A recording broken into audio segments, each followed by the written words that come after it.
Assalamualaikum warahmatullahi wabarakatuh. Sudah pertemuan 3, kita membahas analisis kebutuhan perangkat lunak atau software requirement analysis. Ada 2, materinya ada kebutuhan dan analisa. Yang pertama adalah kebutuhan fungsional. Ini ada 3 jenis kebutuhan ya. Yang pertama kebutuhan fungsional. Oh ya, sebelumnya kenapa apa sih kebutuhan perangkat lunak? Ini kebutuhan perangkat lunak adalah kemampuan untuk memenuhi kebutuhan si user. Yang pertama kebutuhan fungsional, kebutuhan yang berkaitan dengan fungsi atau proses yang dikerjakan oleh perangkat lunak. Contohnya adalah dapat menyimpan, dapat mencetak, dan dapat menyajikan. Yang kedua, kebutuhan antarmuka. Antarmuka ini penghubung antara perangkat lunak, perangkat keras, dan basis data. Contohnya seperti akses ke ODBC, akses ke database menggunakan ODBC, lalu menginput data menggunakan keyboard, mouse, dan scanner. Itu interface-nya harus dirancang. Contohnya seperti orang yang tidak bisa melihat, mungkin dengan menggunakan layar sentuh touchscreen. Yang ketiga adalah scanner. Yang ketiga adalah kebutuhan unjuk kerja atau performance. Karakteristik unjuk kerja yang berhubungan dengan kecepatan, ketepatan, atau frekuensi. Contohnya waktu tanggap atau loadingnya cepat atau tidak. Yang kedua adalah perangkat lunak tersebut harus dapat memproses data yang sangat banyak, sampai 1 juta record untuk per transaksi. Apa sih analisis kebutuhan perangkat lunak? Tadi ya, analisis ini pengumpulan kebutuhan dari si user atau terhadap perangkat lunak yang akan dibangun.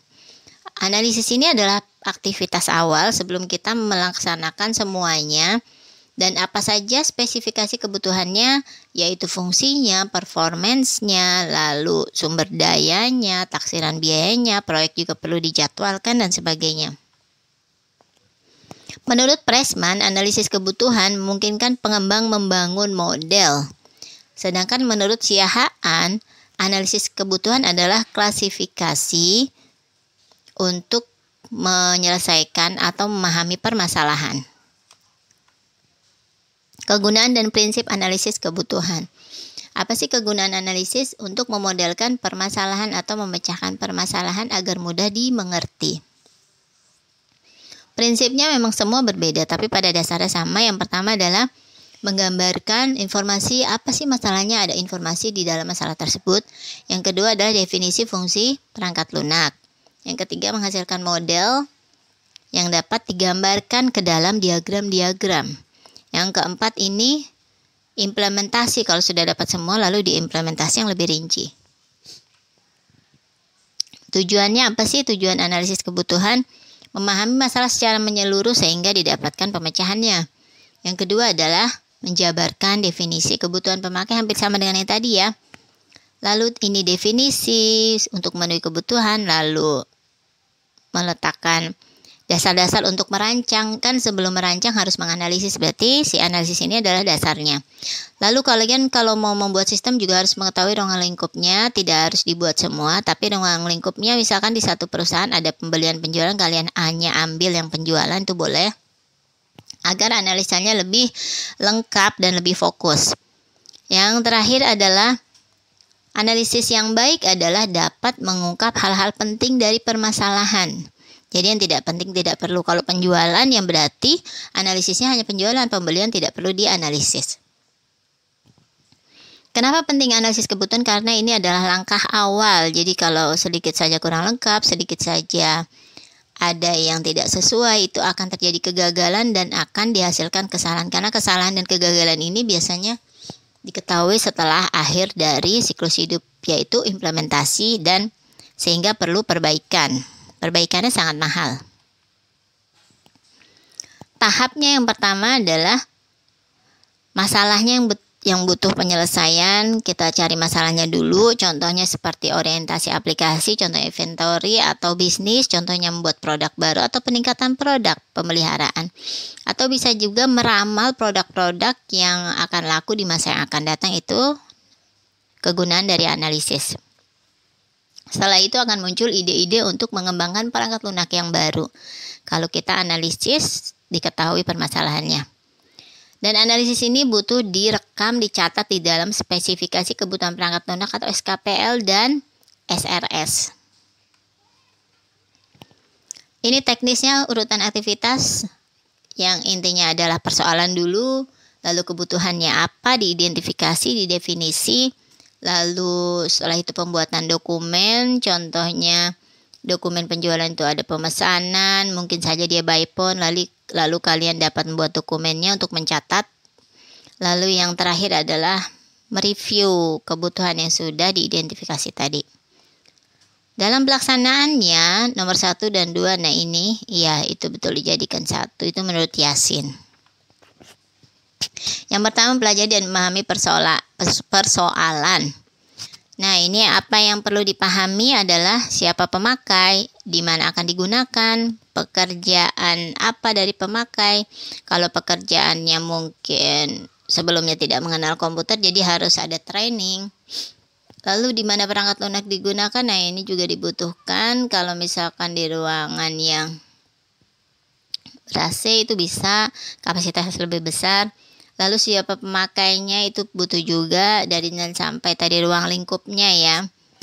Lalu apa yang menjadi kendala, keterbatasan kita mau membuat aplikasi yang wah tapi ternyata teknologinya tidak memungkinkan. Jadi dilihat juga teknologinya. Perumusan proses bisnis ini adalah cara memahami kebutuhan, harus dirumuskan dulu. Proses bisnis ini adalah suatu kumpulan pekerjaan. Contohnya kalau kita mau meminjam di perpustakaan, yang pertama harus kita lakukan mendaftar jadi anggota, mendapat kartu, baru bisa meminjam, mengembalikan, dan mendapatkan retur, sehingga setiap bulan nanti si pimpinan bisa melihat laporan peminjaman dan laporan pengembalian. Perumusan proses bisnis juga sama seperti yang tadi. Sumber data kita dapatkan, data itu di perusahaan ada 2, ada data primer yang langsung dari tempatnya atau perusahaannya atau tempat riset. Yang kedua adalah data sekunder yang tidak langsung atau dari eksternal. Data primer ini contohnya ada wawancara, observasi, tes kuesioner, pengukuran fisik, percobaan laboratorium. Sedangkan sekunder dapat dari eksternal ya, dari PPS, rumah sakit, lembaga atau institusi, atau juga dapat dari jurnal dan internet. Yang pertama adalah kuesioner, kalian tahu ya ada pertanyaan dan ada jawaban, nanti respondennya banyak. Observasi adalah ini kalian memperhatikan kejadian atau situasi di tempatnya langsung. Setiap hari kalian lihat, kalian rekam atau kalian videokan boleh. Wawancara ini langsung kepada responden atau user yang akan menggunakan, bisa tatap muka atau lewat telepon atau telekonferensi dan sebagainya. Yang keempat, dokumen tertulis maupun elektronik. Jadi dokumen ini baik email ataupun dokumen-dokumen bukti-bukti transaksi itu harus kalian dapatkan agar datanya lengkap. Hasil pemahaman digambarkan dalam diagram UML atau Unified Modeling Language. Nah, diagram UML ini terdiri dari use case, ada activity. Yang kedua, identifikasi kebutuhan pemakai. Nah, identifikasi ini hampir sama dengan yang tadi ya. Fungsi apa, lalu datanya apa, kelakuannya apa, misalkan bisa disimpan, bisa di-delete, atau loadingnya cepat. Lalu antarmuka yang tersedia, itu apa saja. Kesamaan persepsinya, nah kalian harus sama persepsinya ketika membuat aplikasi dengan si usernya atau si perusahaannya. Yang pertama harus komunikasi secara intensif, sering berkomunikasi ya. Yang kedua adalah prototipe perangkat lunak diberikan kepada si user agar mereka mengerti. Yang ketiga adalah dokumennya harus lengkap. Yang ketiga mendefinisikan kebutuhan perangkat lunak. Lalu pemakai akan mengungkapkan apa yang dibutuhkan dengan bahasa sehari-hari. Jadi kalian wawancara nanti mereka bisa mengungkapkannya apa yang dibutuhkan. Yang pertama, mungkin neracanya tidak bisa dilihat tiap hari, tapi dengan aplikasi bisa dilihat kapan saja. Lalu juga datanya biasanya kalau yang manual tidak langsung bisa dimasukkan ke jurnal, tapi dengan aplikasi bisa langsung lihat ke jurnal. Jadi tidak perlu repot-repot menganalisa sendiri secara manual. Lalu yang selanjutnya ada pernyataan, saya ingin data yang dimasukkan oleh bagian penjualan bisa langsung di jurnal. Yang pertama, kebutuhan fungsional berarti si aplikasi ini dapat menginput transaksi, lalu meretrieve nilai transaksi. Yang selanjutnya adalah merekam nilai transaksi tersebut ke dalam jurnal atau kas. Yang kedua, kebutuhan antarmuka, ya antarmukanya berarti dapat menyimpan, lalu dapat menyajikan jurnal dengan informasi tertentu, lalu jaringannya pun dapat menghubungkan antara aplikasi dan di bagian penjualan dan di bagian akuntansi. Kebutuhan unjuk kerja. Unjuk kerja adalah hanya dapat dilakukan sekali setelah data transaksi. Jadi setelah data transaksi, debit atau kredit itu sekali saja, tidak boleh berkali-kali karena nanti akan ada double dan keuangan berantakan. Yang kedua adalah ada otoritas. Otoritas ini hak akses ya.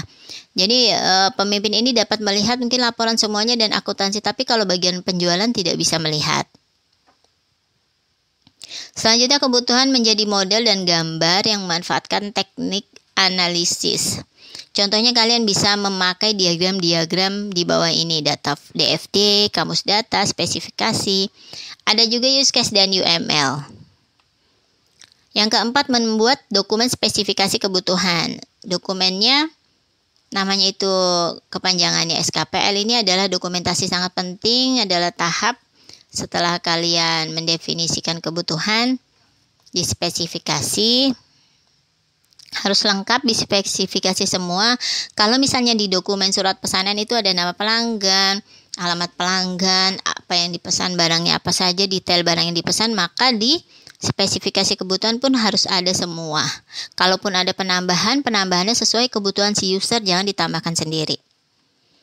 Mengkaji ulang atau review kebutuhan.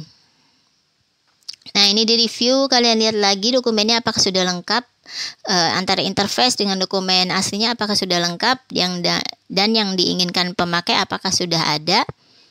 Lalu proses ini bisa reviewnya berulang-ulang. Seringkali kebutuhan-kebutuhan baru akan muncul sesuai dengan transaksi yang ada. Makanya kalian harus sering berkomunikasi dengan si responden atau pemakai. Nah, ini juga negosiasi win-win solution sampai kebutuhan tersebut dapat disepakati kedua belah pihak. Contoh dan pembahasan.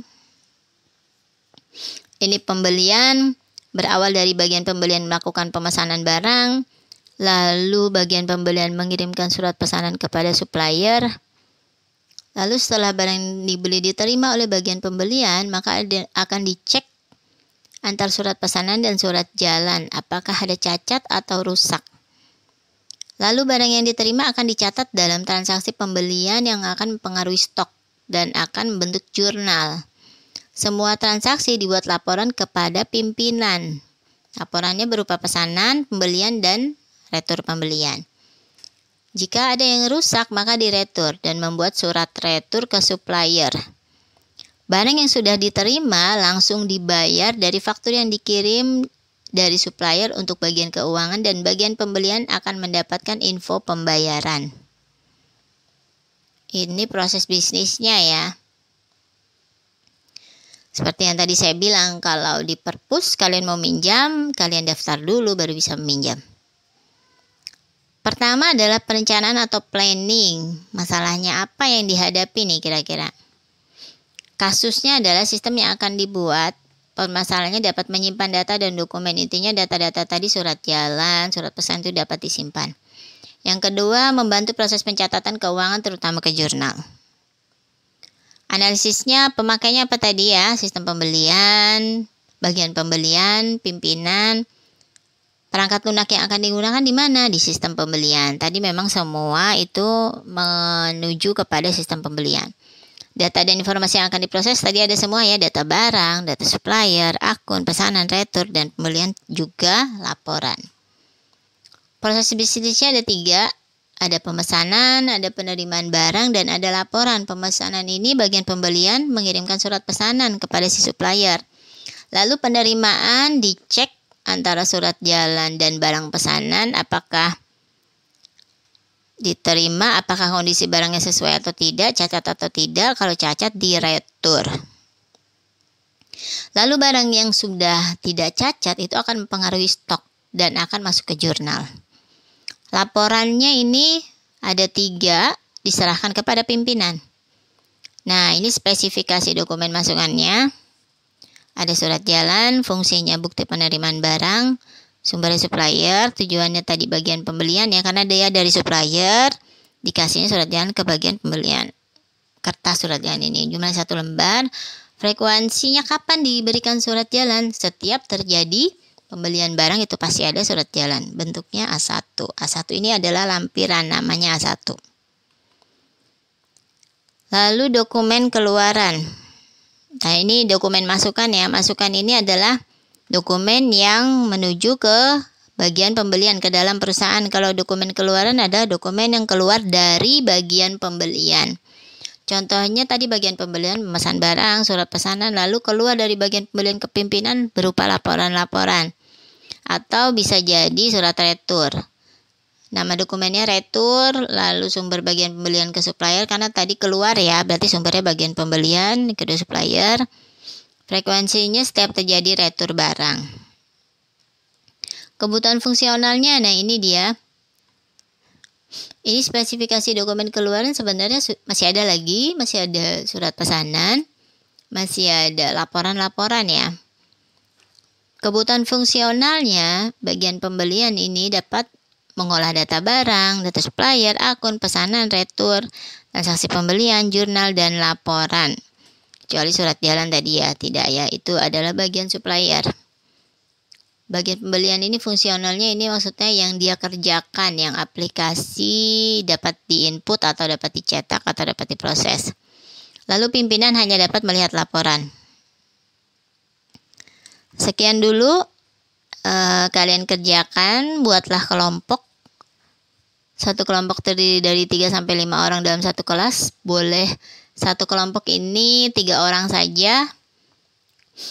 Lalu anggota kelompok tidak boleh berganti sampai akhir semester. Temanya apa? Business Science Teknik Game. Tidak boleh berganti temanya. Lalu nanti kalian tulis tema. Ini temanya boleh ngambil yang mana? Berdasarkan tema yang tadi, misalkan temanya perpustakaan. Lalu kalian tulis kelompok yang 3 orang atau 4 orang boleh. Lalu disusun perumusannya, perencanaannya, analisa hasil kebutuhan seperti yang tadi saya jelaskan di slide yang pertemuan kali ini. Lalu tugas dalam bentuk makalah yang seperti pertemuan 1 ya, subbab-babnya, ukuran kertasnya juga A4. Ini tidak perlu karena semuanya online ya, jadi nanti presentasi pun secara online. Oke, sekian dulu. Nanti saya tunggu nama kelompok dan temanya. Lalu kalian kerjakan latihan soal pertemuan 3 pilihan ganda. Semoga apa yang saya jelaskan hari ini dapat bermanfaat. Saya akhiri dulu. Wassalamualaikum warahmatullahi wabarakatuh.